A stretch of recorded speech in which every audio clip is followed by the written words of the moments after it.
Welcome to Module 2, Part 1 of our Healthcare Leadership During Crises. Tonight we're going to talk about elements of an effective plan and terminology, although it might not be night where you are, so whenever you have a chance to peruse this.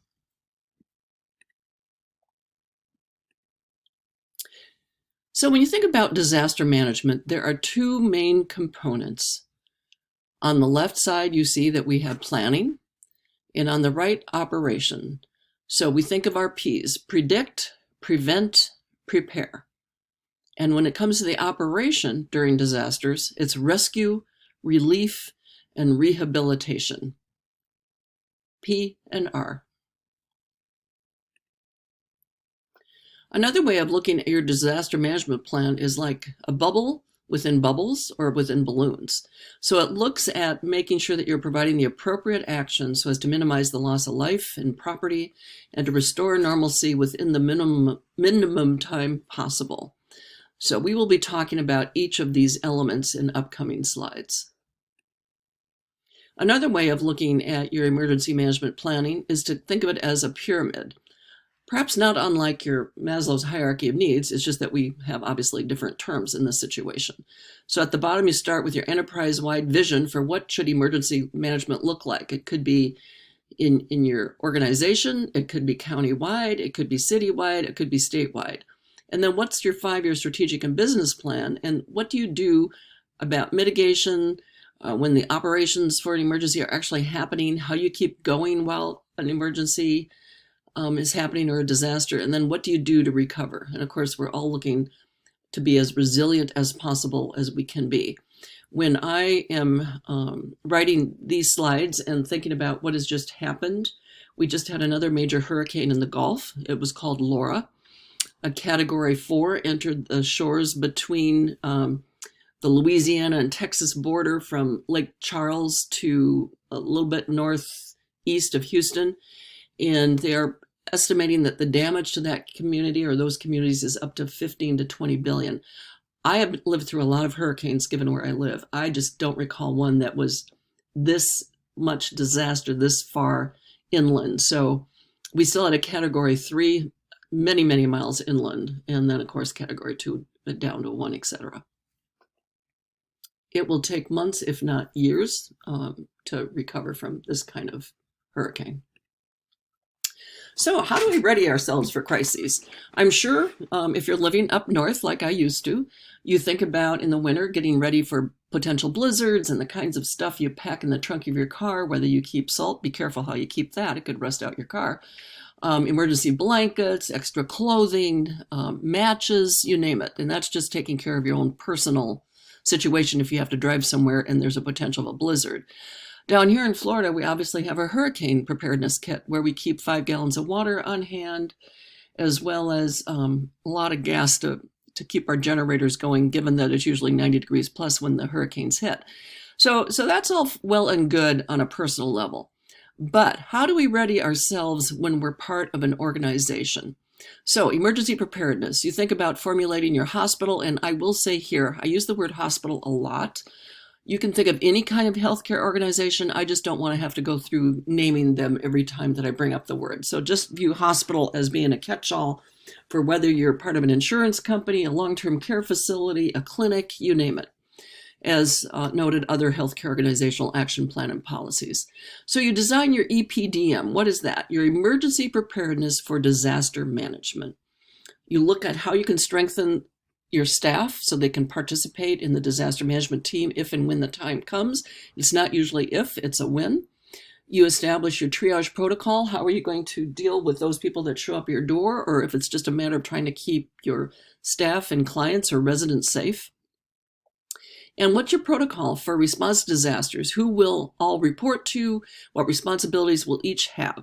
So as you recall in Module 1, I gave you an example of a pod staging manager. Obviously, there's many kinds of roles that you need to be staffed and prepared for. And then have a backup plan for persistent flow of electricity, water, and fuel supplies. And let me say one little thing about that. So I was an administrator at Shands Hospital, University of Florida, Gainesville, Florida. This was back in the 80s, I believe. when we first moved here. And fortunately, I was not the administrator on call because I'm not sure I would have known what to do. But we drove by the 11-story building that houses about 800 plus beds on a Saturday evening and noticed all the lights were out. Now, in a hospital, you never go by when all the lights are out. And what we later learned, and there was emergency vehicles on site, is that the backup generator did not click on when power was cut to the main generator, meaning there must have been an electrical storm or something that took out the power. And we saw a lot of fire department trucks, a lot of vehicles, generators that had been pulled in. And the good news was it was very late on a Saturday night. Only a couple of surgeries were going because they obviously had to intubate by hand, keeping the oxygen going. They had to keep the people under because they were in the midst of a major surgical procedure, and they had to have a lot of flashlights to hold over whatever part of the body was being worked on. And then you think about, they have a huge presence, like 100 ICU beds. All those patients that needed to be intubated kept oxygen coming to them by those little ambu bags that you've seen on movies, if not in real life. And what we later learned is that a big construction project was going on, and for whatever reason, the backup generators were not hooked up properly. Now, due to a lot of quick acting people and all the residents on call and staff that could come in a heartbeat, literally, no lives were lost, and things got back under control. But you can imagine, as the old saying goes, heads probably rolled when they learned that it was a construction company's fault and that the crisis could have been much worse than expected. So, as that dot point says, have a backup plan for persistent flow of electricity, water, and fuel supplies. And then also keep stock of medical supplies for use in emergency. So when you think about the pandemic and how that emergency is ongoing, lasting for months in certain hospitals and other healthcare organizations, and the need for ventilators, they couldn't have predicted how many they would need. So even though you might have and also personal protective equipment. So even though you'll have backups, it may not be enough. And finally, this is so critical, and we're going to talk a lot more about this as we go on in this course. Carry out regular drills, mock drills, so you are well prepared. The only reason that Shands did as well as it did that night is because everybody participates in these mock drills under all different kinds of scenarios, and they actually had a mock drill about what if we don't have electricity. So, okay, disaster management. So you're going to respond to the disaster. Before the arrival of victims, you're going to be collecting information from the authorized persons in the disaster site, type of disaster, number of casualties, severity. You're going to appoint a commander and vice commander for disaster management.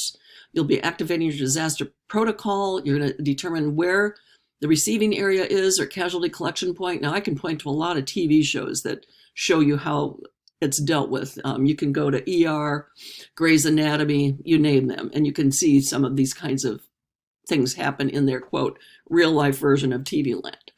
You're going to alert all the departments to stay on standby, your operatories, operation theaters, all your indoor units, your labs, radiology, and you're going to assign tasks based on the disaster plan. What type of disaster is it? Is it a fire? Is it a multi-car collision? Did a building collapse? Is it a blizzard? You'll suspend all regular hospital activities to the best of your capabilities. You'll have standardized tags prepared in advance. I'll be showing you what those look like. And of course, you're going to evacuate any minor cases that you can. Now, I can again talk about another disaster. So before the arrival of victims, another time, again at Shands, lots happens in Florida, as you all know from watching the news. Oh, we do have 21 million people too. This had to do with a logging truck on a very rural road with a bus filled with special needs children. Most of these kids didn't know their own names. They really didn't carry any identification on them. They were young children. The logging truck did not stop for a stop sign and rammed straight into the bus, killing about 8 people instantly, including the bus driver. But we got word of it. It was like 4:30 on a Friday afternoon. Helicopters were dispatched to the site for the most critical victims. Others came by ambulance. But we were back at that emergency operations center, your incident command, finding out how many victims we had, figuring out how their families were going to be notified, preparing the different kinds of tags, figuring out who's probably going to need what kind of surgery when. Of course, these are all pediatric-sized people for the most part. There was an aide on the bus that survived.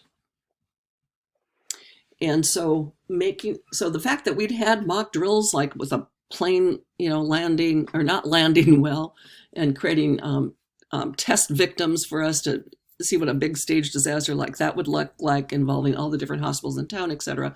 We were as best as well prepared as we could for this disaster. And if there's more opportunities to talk about it, I'll share that in future slides. So the essential elements of a crisis management plan. Number one, and you all are probably entering organizations that have all of this in place, but it'll be important for you to know about it. Determine the safety.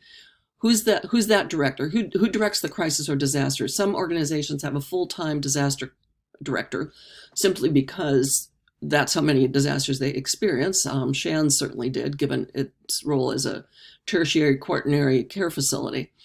You're going to define who that immediate trauma team is, whether you might need more than one. Define your triage physician, or plural, physicians and nurses and their responsibilities, and what other kinds of responses are going to be needed from your organization. You're going to make sure you've got all your emergency preparedness in place. You know how to use your triage, whatever that looks like, your management team, and your post-crisis disaster action, which we'll talk about eventually. So other plan components to consider as appropriate, and I mentioned that last week, is maybe you're going to have to evacuate. Or maybe you're just simply sheltering in place because a tornado is coming through and you can't go anywhere. Sometimes we'll have emergency lockdowns, particularly if there's an active shooter in the area. And then, of course, there's the medical emergencies, such as the one that I described with the logging truck accident. So as the victims arrive, so you'll have a reception area, and it might be your ER. You'll have your triage nurse or volunteers, and often plural of all of those. The triage nurse will try to keep the crowd away with the help of a volunteer team, and often your security staff will come into play there, because there will be a lot of people running in. Is my son Joe here, for example, with the logging accident? The nurse in charge will mobilize all the other nurses and specify their duties. The triage nurse will screen the case before moving the victim to the triage area and carrying out rapid, concise, focused, subjective, and objective assessment of the case and categorizing the patient as to the severity of the illness or the injury. And in many cases, especially in an emergency like the one that we experienced at Shands with the logging accident or incident, they were both doctors and nurses carrying on those roles because we were bringing in a lot of kids right away quickly. So patients are tagged before moving from reception area, and that tag must include, and make sure you got the right information: name, age, sex, triage category, diagnosis, and what you've done. And then you're going to coordinate with different diagnostic facilities. Maybe you've got them all on site. For example, when you get a tertiary response team, you have them all on site. And the triage nurse is constantly assessing the progress of that patient and reporting to the physician if patient status changes, as well as then the volunteers are trying to keep the family members and loved ones informed as well. So, as the victims are coming in also, the triage physician decides on the appropriate place for the treatment of each patient. Is it surgery? Do they have to go straight to the ICU, a regular ward, or an emergency room or triage area? And the identified spokesperson communicates with the family in the waiting room through phone or other means. And oftentimes in those situations, especially since there are some dead or severely injured, we've got the chaplains, we've got other kinds of social workers all on standby, and we've got rooms that we can take people to and talk to them privately because they're going to be pretty stressed out too. And one person is assigned, hopefully you just need one, to complete all legal procedures before sending dead bodies to the morgue or handing them over to families. Crowd control. So again, depending on the type of incident or accident or disaster, you might have a significant size of a crowd. And some of that will include reporters, and we'll talk about those in Module 5. So that crowd control is managed in coordination with the security, the volunteers. You've got to close your main hospital entrances because people will be trying to find every which way to get in and learn something about whether it's their loved one or just curiosity. And only vehicles carrying casualties and personnel should be allowed. Plus, it's also chaotic, and you've got to keep the roads clear so that those vehicles can get through. And if there's media, you usually will have a staged media room, and your person that knows how to deal with communications will be hosting that room, and so that they can be removed from the area that everything's happening. And reporting. So document all cases with full detail as